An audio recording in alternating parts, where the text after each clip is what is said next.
You are watching AI Storytelling, YTS.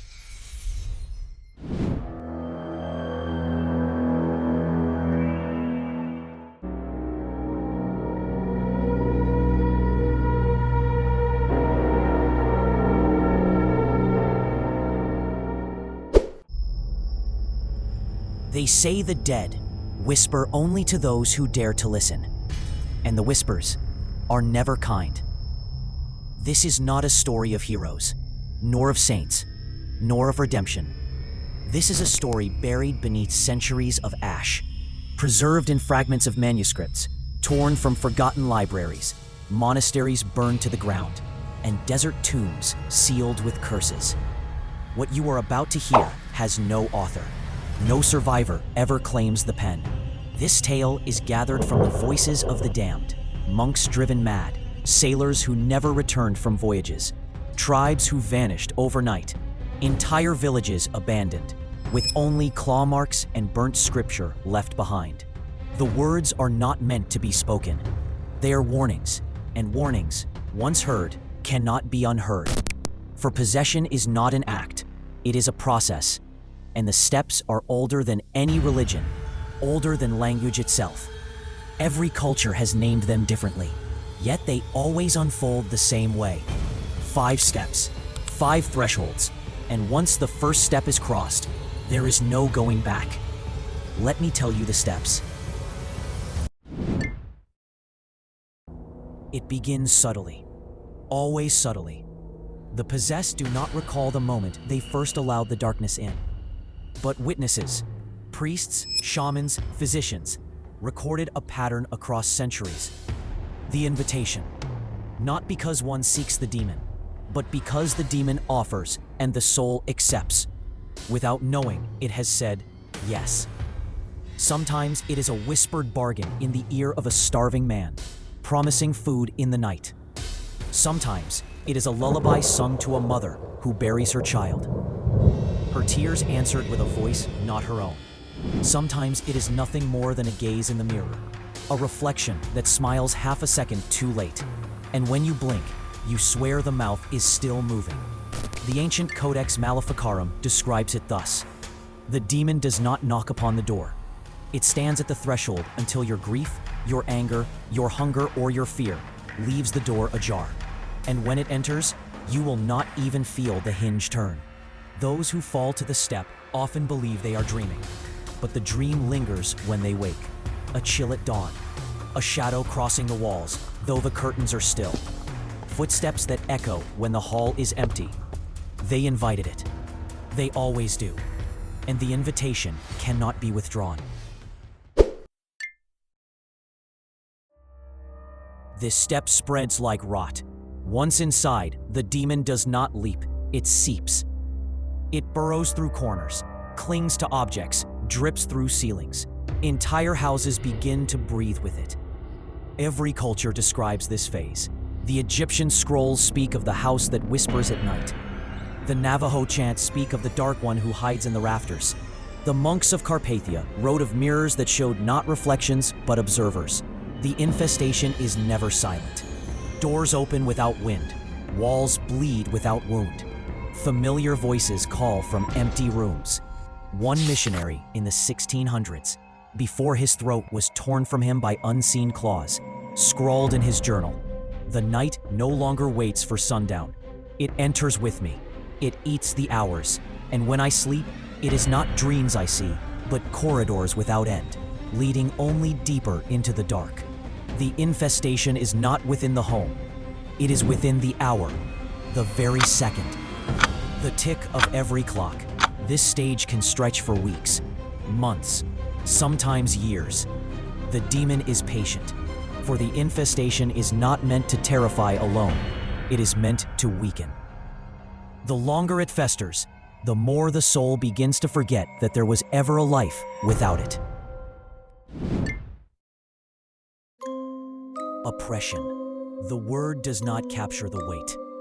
When the demon makes itself known, when it no longer plays at shadows, but presses its hand against the chest of its prey, the possessed no longer sleep, not because they cannot, but because sleep will not take them.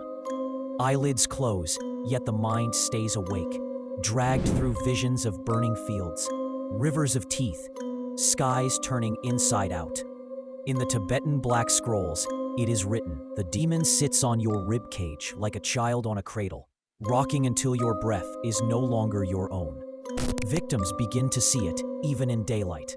Always at the corner of sight, never in focus. A figure hunched, faceless, with limbs too long, arms ending not in hands, but points that scrape the ground. And then come the marks, scratches on skin, bruises in the shape of fingers, sometimes entire words burned into flesh, languages unrecorded, alphabets no scholar can translate. The oppression is meant to crush the spirit. Some fight, some pray, some scream until their voices shred. But the demon does not rush. It waits for the moment the soul bends, for a bent soul can be broken. This is the cruelest stage. The demon no longer hides. Instead, it whispers constantly. Obsession. A voice that winds itself through every thought. You are mine. You were always mine.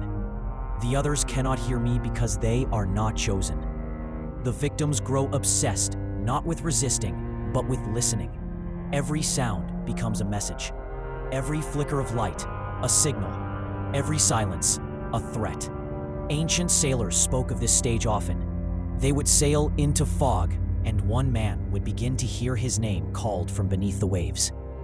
By dawn, he would stand at the railing, eyes hollow, whispering answers to the deep.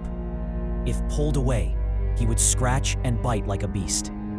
For he had fallen into the obsession. In the Vatican archives, an exorcist recorded his failure. The woman spoke not to me, but to the space above my head. She no longer acknowledged her children, her body, her breath. She fed only the voice. I could have cut off her hands, her ears, her tongue, and still she would have answered. For it was not with her body she spoke, but with her soul. By this step, the human is gone in all but flesh, but the demon is not yet satisfied.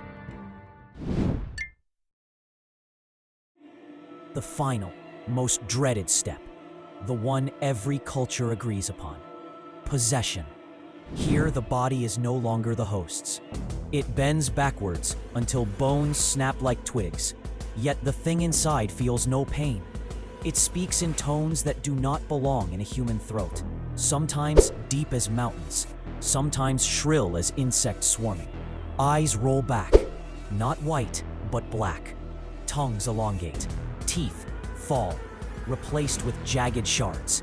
And the voices never stop, not from the mouth, but from the walls, the ground, the sky itself. The possessed is not alone, for possession is not one demon entering one body. It is a gateway.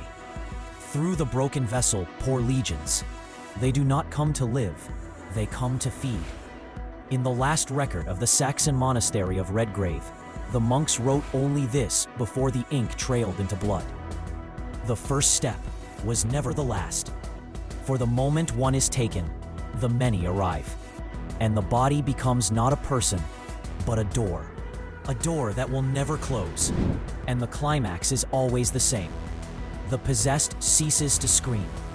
The jaw cracks open wider, wider, until the skin splits, until the ribs tear apart. And what crawls forth is not one, but many. The villagers who witness it never survive. The churches that shelter it burn. The soil itself recoils, refusing to bear crops where the body split. And if you are hearing this now, if your heart pounds too quickly, if the shadows in your room seem closer than before, then remember, the 5 steps are not told to frighten. They are told to warn. For the demon only needs one thing to begin its path. Just one. The invitation. And here is the truth no scripture dares write. The most dangerous step is not the last. It is not the possession. It is the first. For once you have invited it, it is already here. And if you are still listening, if you have not looked away, If you have followed each step with trembling breath, then perhaps you should ask yourself, when did you let the door open? Share in comments if you ever experienced any of this step. And don't forget to subscribe. AI Storytelling YTS for more videos.